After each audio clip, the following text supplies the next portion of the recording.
Chapadanga Pursurah bridge. তোমরা দেখছো নদীতে কত জল বেড়ে গেছে। নদীতে এতই জল হয়ে গেছে, সামনে বিশ্বকর্মা পুজোর মেলা বসেছিল, মেলার দোকানগুলো সব ভর্তি হয়ে গেছে জলেতে। দেখতে পাচ্ছ, আমরা এক জায়গায় যাচ্ছিলাম, যেতে যেতে এতটাই জল যে আমরা গাড়ি নিয়ে যেতে পারছি না, আমরা দাঁড়িয়ে পড়েছি।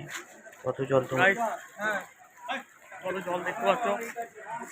এত জলকে আমরা গাড়ি নিয়ে যেতে পারিনি। দেখো আমাদের গাড়ি নিয়ে দাঁড়িয়ে আছে, আমরা এই জল পার করা যাচ্ছে না। ভাবছি কিভাবে বাড়ি যাব, এটাই চিন্তা করছি।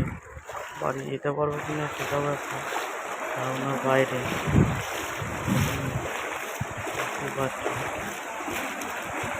সামনে চলো দেখাচ্ছি কতটা জলের রেস আছে তোমাদেরকে দেখাচ্ছি। দেখলি বুঝতে পারবে কতটা জলের রেস।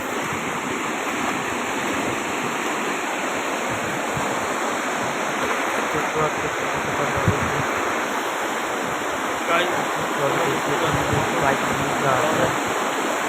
বাইক নিয়ে যেতে গিয়ে আমরাই নিজেরাই পড়ে যাবো জলে ভাঁড়।